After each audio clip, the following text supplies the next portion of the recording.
রাতে বাড়ি থেকে ফোন পেয়ে বের হয়ে আর ফেরেননি বেকারি ব্যবসায়ী জহুরুল ইসলাম। সকালে ধান খেতে তার নিথর দেহ পড়ে থাকতে দেখেন স্থানীয়রা। নৃশংস এই হত্যাকাণ্ডে স্তব্ধ হয়ে গেছে বগুড়ার নুনগোলা ইউনিয়নের হাজারদিঘি তালুকদার পাড়া। স্বজনদের বুকফাটা আহাজারিতে ভারী হয়ে উঠেছে গ্রামের বাতাস। বাবা হারিয়ে বাকরুদ্ধ ৬ বছর বয়সী মেয়ে ও ১০ বছরের ছেলে। শান্ত স্বভাবের জহুরুলের এমন মৃত্যু মানতে পারছেন না স্বজনরা।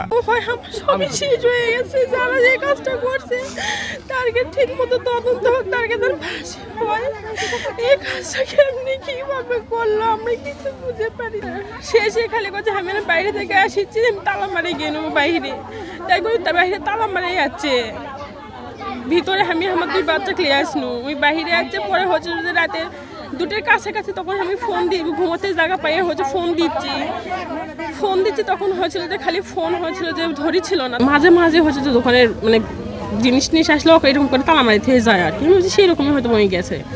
তারপর তার ফোন টোন কিছু ধরাও হয়নি। সকালবেলাতে ভাই যাই চিৎকার করে যায় দেখি ওইভাবে ওই অবস্থায় পড়ে আছে। সেটা বুঝে আপনারা তদন্ত ঠিকভাবে করেন কে কাজটা করছে ফাঁসি হয়। ব্যবসায়ী জহুরুলের এমন নির্মম হত্যাকাণ্ডে বিস্মিত স্থানীয়রাও। এমন নির্মমতার সুষ্ঠু বিচার চায় এলাকাবাসী। একমাত্র স্মার্ট সিটি বসুন্ধরা, আধুনিকতায় এক ধাপ এগিয়ে। আসলে আমার আগেকার ড্রাইভার ছিল আমি সিএনজির জগৎ থেকে আসছি। সিএনজির জগৎ থেকে দেখতেছি যে এত ভালো মানে এই জগতে এত ভালো ড্রাইভার হয় না, মানে ওর কোনো ক্লেম নেই। ইনি আমার চাহাতো ভাই হয়, আমি ওনার জ্যাঠাতো ভাই নিজের। খুব ভালো মানুষ ছিলেন, আমাদের পুরো বংশের ভাইদের মধ্যে খুবই ভালো ছিলেন। ছোট থেকে এখানে বড় হয়েছেন। আসলে ঘটনা কোনো শত্রুতা আমাদের আগে থেকে জানা নেই। এখন কে করছে তাও জানি না, তবে খুব ভালো মানুষ ছিলেন। আমরা ন্যায্য বিচার চাই। খবর পেয়ে ঘটনাস্থলে গিয়ে মরদেহ উদ্ধার করেছে পুলিশ। কি কারণে এই হত্যাকাণ্ড তা এখনো স্পষ্ট নয়। সকাল 6:30টায় আমাদের 999 থেকে সদর থানায় কল আসে যে ঘোড়াদা বাজারের পাশে একটি মৃতদেহ পাওয়া গেছে ধান খেতে। তো আমরা তাৎক্ষণিক আমাদের পুলিশ আমরা রেসপন্স করি এখানে জানতে পারি যে এখানে ডিসিস্টের নাম হচ্ছে জহুরুল ইসলাম। তিনি পেশায় হচ্ছে বেকারি ব্যবসায়ী, অর্থাৎ বেকারি ডিলারশিপ আছে ওনার।